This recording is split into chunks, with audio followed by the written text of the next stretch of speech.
ओम नमः शिवाय। ओम नमः शिवाय। आज का हमारा टॉपिक अप्सरा के ऊपर है, जो कि बहुत ही आसान है। अगर आप ये नहीं कर पाए तो आप ज़िंदगी में कुछ नहीं कर पाएंगे।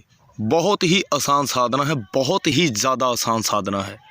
तो साधना की तरफ बढ़ते हैं और आज हम आपको नियम भी बताएंगे क्या क्या है, क्या क्या नियम लागू होते हैं और क्या क्या नियम नहीं लागू होते हैं। तो चलिए साधना की तरफ बढ़ते हैं। सबसे पहले आप एक कुएं की तलाश करेंगे जो बहुत ही पुराना कुआं होना चाहिए, कम से कम 10 साल पुराना होना चाहिए।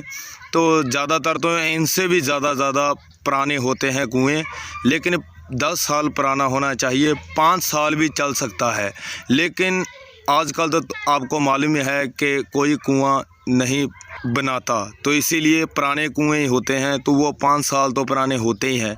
तो आपने एक कुएं का चयन करना है और उसी के पास एक शमशान घाट होना चाहिए।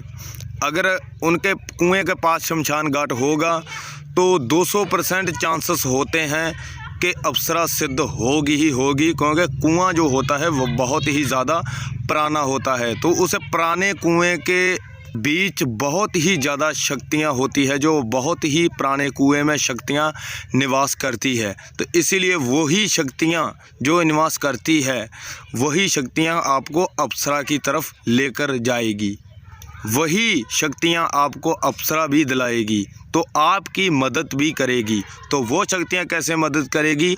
आपने उनकी सेवा करनी है। तो सेवा कैसे करनी है? उनको भोग प्रसाद देना है, और भोग प्रसाद भी कोई बहुत ज़्यादा नहीं है, कम से कम ही बताएंगे। जो भोग प्रसाद लगेगा वो बहुत ही कम ही होगा और बहुत ही सस्ता होगा। ऐसा नहीं है कि ज़्यादा खर्च करना पड़ेगा, इतना भी नहीं खर्च करना पड़ेगा। बहुत ही कम खर्च में आप उनकी पूजा कर पाएंगे और उन शक्तियों के द्वारा आप अप्सरा को सिद्ध कर पाएंगे। इस साधना में आपने जो अप्सरा सोची है वो नहीं आएगी, इसमें कनकावती अप्सरा ही आएगी। ये बात मैं आपको पहले ही बता देता हूँ, बार बार नहीं बताऊँगा। इस साधना में कनकावती अप्सरा ही आएगी। अगर जो भी कोई कनकावती अप्सरा को पाना चाहता है, हासिल करना चाहता है, वही इस साधना को कर सकता है। अगर किसी ने और कोई अप्सरा सिद्ध करनी है तो वो हमें कमेंट सेक्शन में बता सकता है, हम उनका रिप्लाई देंगे और उनका वीडियो भी बनाकर आपको देंगे। एक दीपक लेंगे और उस दीपक में सरसों का तेल ही जलेगा। कोई सरसों का तेल आप 10 रुपये का भी ले सकते हैं। तो दीपक भी आपने छोटा लेना है, बड़ा नहीं लेना, जो आम ही मिल जाता है हमारे घरों में। छोटा दीपक लेंगे और वो 10 रुपये में ही तेल आ जाएगा, 10 रुपये का तेल आ जाएगा, और 10 रुपये के तेल में ही वो दीपक ऊपर तक भर जाएगा। तो बत्ती कौन सी लेंगे? बत्ती आप रुई की भी ले सकते हैं, साथ ही साथ आप धूप ले सकते हैं, अगरबत्ती ले सकते हैं, दोनों से कोई भी एक ले सकते हैं। सबसे पहले आप एक कुएं का चुनाव करेंगे, उसके बाद आपने दीपक लेना है और दीपक कुएं के किनारे पे आपने दीपक को जला देना है। और उनके बाद आपने भोग कौन सा देना है? कच्चे चावल का, वो भी 10 रुपये के आ जाएंगे। कच्चे चावल का आप भोग देंगे। धूप दीप जलाकर आपने कनकावती अप्सरा का आवाहन करना है। कैसे आवाहन करेंगे आप? एक बात आपको पहले बता दूं, सुरक्षा मंत्र आप कोई भी नहीं लेंगे, ना ही आप लगा पाएंगे। सुरक्षा मंत्र लगाया जाता है जब आप बैठकर साधना करते हैं। तो आप ये साधना बैठकर नहीं करेंगे, खड़े होकर भी कर सकते हैं।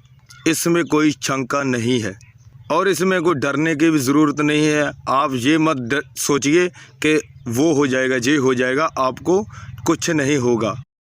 आप कोई मंत्र भी नहीं बोलेंगे और साथ ही साथ आपको बैठना भी नहीं पड़ेगा। अब अगर आपके पास कोई माला है तो ठीक, अगर नहीं है तो भी कोई बात नहीं है। बिना माला के भी आप ये सब कर सकते हैं। तो आपने कितनी बार नाम लेना है कनकावती अप्सरा का आवाहन करते समय? 21 बार, कम से कम 21 बार आप उनका नाम लेंगे।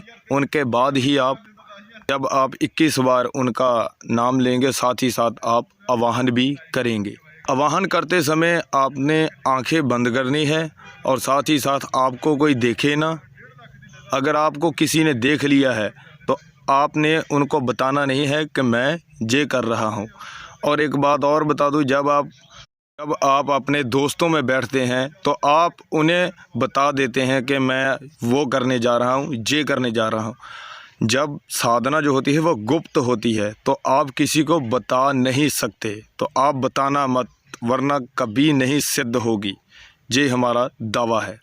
एक ही शक्ति की बात नहीं होती, सभी शक्तियों की बात यही है और सभी शक्तियों का नियम भी यही है कि आप किसी को बता नहीं सकते कि मेरे पास ये है वो है।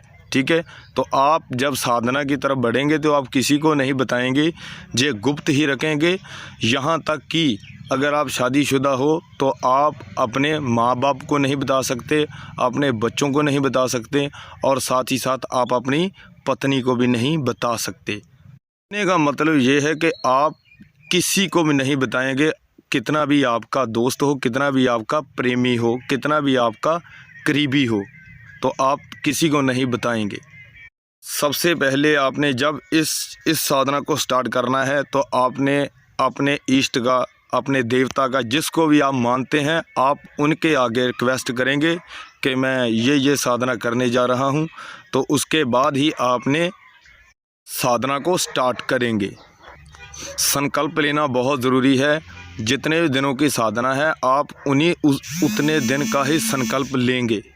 को संकल्प लेना नहीं आता तो आप YouTube पर देख सकते हैं, उसमें बहुत सारी वीडियो में बताते हैं कि आप ऐसे संकल्प लीजिए, तो आप उनको देखकर संकल्प ले सकते हैं। संकल्प जितने भी बताते हैं वो सब एक जैसा ही बताते हैं। संकल्प में कोई अलग अलग बातें नहीं होती। संकल्प में अपनी गोत्र नाम सही से बताना होता है, उसके बाद ही पानी गंगा जल को हाथ में लेकर अपने सिर के ऊपर डाल देना है, तो वो संकल्प माना जाता है। हम आज आपको टाइम बताएंगे, टाइम कितने से कितने बजे तक, रात के 8 बजे से लेकर 9 बजे तक आप 1 घंटे में कभी भी कर सकते हैं। तो आपने नाम कितनी बार लेना है? 41 बार। कनकावती अप्सरा का 41 बार आपने नाम लेना है और ऐसे लेना है, हे कनकावती आपका आवाहन करता हूँ, हे कनकावती आपका आवाहन करता हूँ, हे देवी कनकावती आपका आवाहन करता हूँ। ऐसे आपने आवाहन करना है और उसके बाद 41 बार आप करेंगे। जैसे ही आप करेंगे तो दीपक को वहीं पे छोड़ देंगे। तो आपने जैसे आपने पहले दिन किया है 41 दिन तक आप वैसे ही करते रहेंगे, तो आखिरी दिन में आपको ज़रूर दर्शन होंगे। ठीक है, आपके सामने खड़ी हो जाएगी आकर, और साथ में वचन ले लेना, वचनों में बंध जाना, आप भी वचन ले लेना और आप भी वचनों में बंध जाना। तो उसके बाद जैसा वो बोलेगी वैसे ही आप करेंगे तो आपका काम 100% सिद्ध होगा। तो हमें आशा है कि आज का वीडियो आपको अच्छा लगा होगा। तो लाइक, शेयर, सब्सक्राइब करना मत भूलिए, बाद में आप भूल जाते हो। तो अभी कीजिए। अब हमें इजाज़त दीजिए। ओम नमः शिवाय।